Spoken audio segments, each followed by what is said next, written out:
Man United have signed Soufiane Amrabat. Manchester United have agreed a deal to sign the midfielder from Fiorentina. He is here, people. He is here. And he could well be the final piece in the puzzle for Manchester United. We're going to explain exactly why that is the case. We're going to have a look at his FB ref overview and why it's not exactly what you think. And actually, we spoke about this on the Ripple Effect weeks ago, actually. We were talking about the big misconception of Soufiane Amrabat and why he's so much better than people think, and he's got a bit of everything and certainly has exactly what this Man United side needs right now. We're going to do a few sort of snackable transfer videos today. We've already done one on Ansu Fati that is out right now, so go check that out because he's not going to be playing in the position you think he is, and you need to forget about Messi as well. But let's all forget about Messi because we need to talk about Soufiane Amrabat. And if I was a Man United fan, I'll tell you what,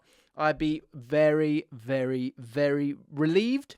I actually thought this might not come to pass, but excited as well about Soufiane Amrabat because I think he's all action and he's exciting. Let's have a look at his FB ref overview because I think it's important here because over the last year, this is it. And as we know, when we see FB ref overviews, if it's red, it ain't good generally, but it doesn't give you the full story of why Amrabat will be a great signing for Man United. And we told you this, obviously, on the Ripple Effect, because you've got the player that he is for Fiorentina and you've got the player that he is for Morocco. So this scouting report, obviously, is going to be really skewed around the numbers of his time at Fiorentina. And what you can see from that is that you've got a guy who profiles as someone who loves to pass the ball a lot, right? He's a guy who's extremely comfortable in a possession-based system and maintains possession extremely well. Now, this is something that has not been put upon Man United. It feels like they're a transition team. Everyone relays that quote of Ten Hag in terms of them wanting to be exactly that, but they also want to have control of a game. If we scroll down a little bit, we can show you that he is in the top 2% for progressive passes. Look at those passing stats. They're pretty profound. It's very important for Man United when you consider it would allow the likes of Bruno Fernandes or Mason Mount to stay higher up the pitch for their ball receptions, and ultimately it's going to work well for Man United's transition-oriented approach. So as I said, from anyone who hasn't seen Amrabat play before, or you've just seen him play for Fiorentina, you'd think that he's purely a possession-based midfielder and that he doesn't have that grit that you might need to replace what you have lost, which is someone like Fred, who offered that but didn't offer that quality on the ball, that ability to be press-proof, to break the lines. But there's a reason for this. You know, due to Fiorentina having such high possession percentages during matches, it's meant that there was a lot of traffic coming Amrabat's way, meaning his defensive numbers have taken a knock because they've got the ball, so you can't defend. But if we have a look at his contribution for Morocco, and in particular for Morocco in the World Cup, you can see how many tackles he was offering. 2.19 tackles per 90, which shows... It just shows us, you know, a bit more in terms of his ability out of possession. And if you think of, say, tackles and interceptions, 22 there. Tackles one as well. Very different side. Of course, probably the complete opposite. Well, not the complete opposite, but more so that side of it. And Man United are kind of in the middle. If you look at the other players that are there, you know, Kovacic, Modric, Fernandes. Yeah, okay. Enzo Fernandez actually plays more of an attacking role for Argentina.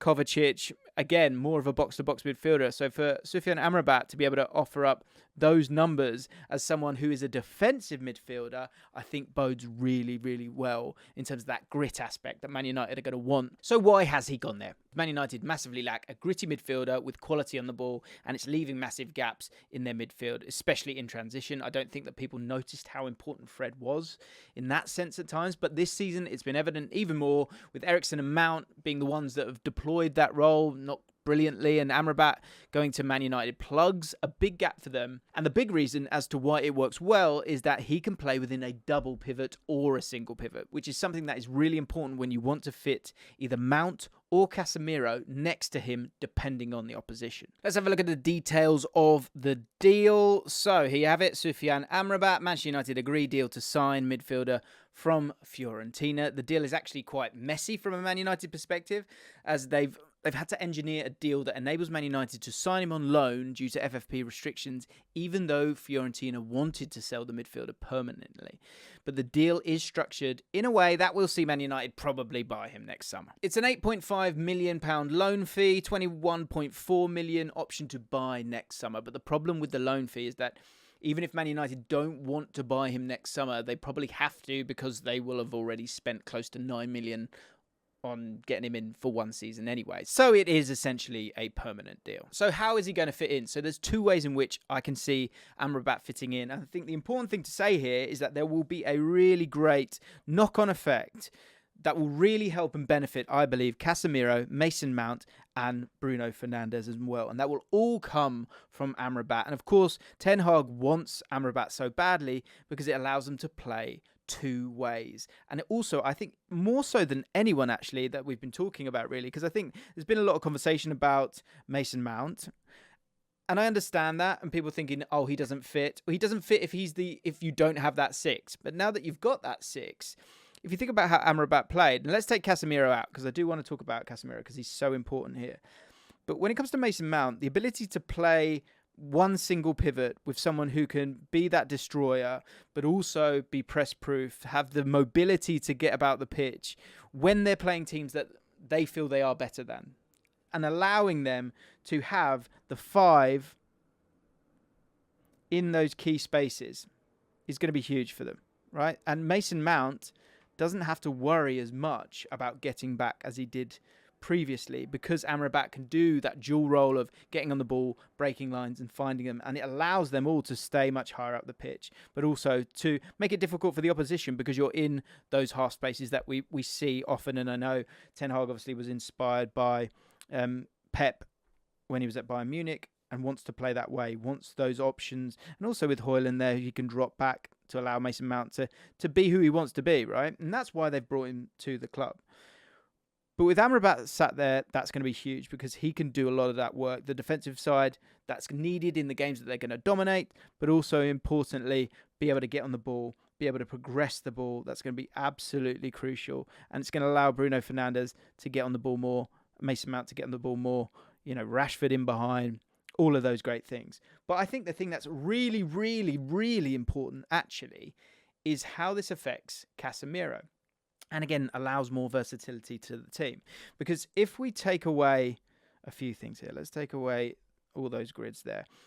Amrabat in a double pivot is very interesting as well. Let's take Mason Mount out because I think Bruno Fernandes is going to be really important. And on the Fallout this week, go check that out. If you haven't checked it out as of yet, we speak about Bruno Fernandes and how he is just really, really great in that position as an out-and-out number 10. And that's something that needs to not be forgotten here. And again, needs to be sort of a tool in the arsenal for them, right? But if you put Amrabat with Casemiro, first of all, the fact that you can take out Casemiro allows you to get more out of him in the long run because he's not having to empty the tank twice a week. Champions League, of course, and league games, cup games, whatever, right? But by having two of these players, first of all, you give a lot more protection to that back four, which will be super, super helpful for them. But again, in terms of going forward, Casemiro, people don't talk about this enough. His ability to get into the box and score goals is something that's massively, massively underrated. And so if you've got someone who we've just spoken about can play in that single pivot, it allows Casemiro to be that sneaky player that he is, and you get to enjoy that attacking side of him, whilst also utilising the grit of two really gritty midfielders there, so that if you're playing against a team that is really, really strong or has that nous that you often see in the Champions League, you've got a bit more of a base there to allow yourself to be a little bit more secure and also allow you to maybe let Fernandes stay central, stay high and play on that counter-attack that little bit more. Final thing I want to do is to show you a screenshot of Amrabat in terms of one final thing that he offers and kind of goes into that talking point of Casemiro and his ability to score goals. So this is a screenshot from a game where he is actually really, really high. Let me circle him. And the reason I want to show you the screenshot is because normally with, a single pivot, a guy who's going to sort of stay in those deep waters and keep the ball, they're probably going to stay here. But that's one thing. I think the confidence of this guy and possibly the mobility as well, if you haven't got that mobility to get back, maybe you would just sit back that little bit more and stay here and just let the attacking players do what they want to do. But being that confident on the ball and wanting to make, attacking contributions as well, seeing him here, I think, is really, really exciting for Man United, because actually what happens is that Fiorentina, I think, score from this one because he's able to put in, a lovely cross. Can I do it? Can he do it? He's only gone and done it. That's fantastic news. So if you think about Casemiro as a second midfielder there, him sneaking into that area that we're talking about here at the back post, or even here or wherever you want it to be, to have someone that's willing, ready to recycle the ball really quickly against teams playing a low block, he's going to be super, super helpful. And he just opens up so many options for Man United this season. And probably the biggest one being control. If you enjoyed this bite-sized transfer video, then I've done one on Ansu Fati. You can click on it right here. Thank you very much. Hit subscribe as well while you're there. Ta.